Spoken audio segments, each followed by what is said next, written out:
香蕉是目前世界上产量最大的水果，仅2019年全球产量就达到了1.17亿吨，平均下来，每个人每年要吃掉130根香蕉。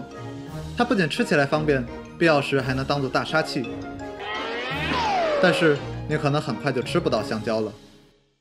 香蕉的品种其实很多，有1000多种，其中一半是可以吃的，有口感像冰淇淋的蓝爪哇蕉、喜庆的南洋红香蕉、手指大小的贡蕉等等。但全球市场上97%都是一种叫卡文迪许的香蕉，就叫香牙蕉、华蕉，个大而且没有种子。事实上，香蕉是有种子的，香蕉中心的褐色颗粒就是未发育完全的种子。很多野生香蕉甚至充满了没法吃的种子，只有少量果肉。香蕉树是多年生草本植物，香蕉成熟后，植株会枯萎死亡，然后新的香蕉苗再长出来，结出新的果实。野外的香蕉树都是这样繁殖的。用种子也可以种出香蕉，但香蕉种子的繁殖成功率不高，所以为了多快好省的吃上香蕉，人们大多采用快茎、分株等无性繁殖手段培育。既然种子用不上，人类就干脆让香蕉断子绝孙了。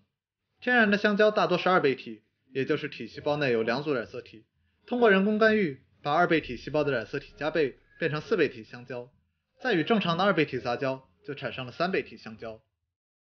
由于3套染色体组很难平均分配到2个配子中，所以无法产生有正确数量染色体的种子，只有极低的概率2个配子能成功相遇，结出成熟的种子。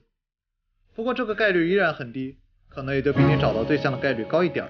这种方式培育出来的香蕉没有遗传差异，基因也缺乏多样性，不像有性生殖有机会基因突变产生免疫力，一蕉得病全家遭殃。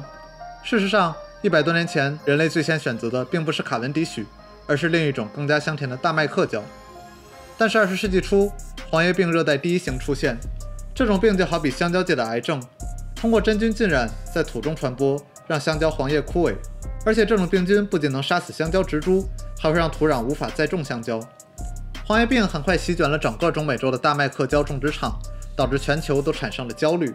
美国人甚至用一首流行歌“是的，我们没有香蕉了”来表达香蕉的短缺。Yes, we have no bananas. We have no bananas today. 1965年，最后一批运抵美国的大麦克蕉卖完后，大麦克蕉已经在美洲和非洲绝迹，只剩泰国等地还有一点。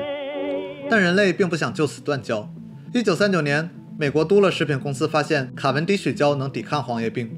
虽然个头和味道都比不过大麦克蕉，但还是从1947年开始放弃大麦克蕉，改为出口卡文迪许蕉。从此，它就成为了主流香蕉品种。不过，基因单一的问题并没有得到解决，现在卡文迪许蕉也危险了。1989年，黄叶病热带第4型在中国台湾发现，30年间已经传播到东南亚、澳大利亚和非洲等地。2019年8月，哥伦比亚确认了本土感染黄叶病4型的病例，因此宣布全国进入紧急状态。这意味着，作为全球主要香蕉产地之一的中南美洲也沦陷了。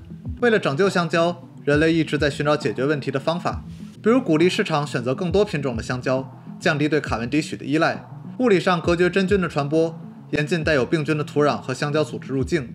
还有研究团队在洪都拉斯研究既能抵抗真菌又有商业价值的新品种。他们用带黄叶病4型抗性性状的花粉和卡文迪许蕉杂交，希望培育出有抗体的香蕉种子。但由于卡文迪许蕉很少结出种子，100串香蕉中也许只能找出10粒种子，其中又只有2-3个可以长成香蕉植株。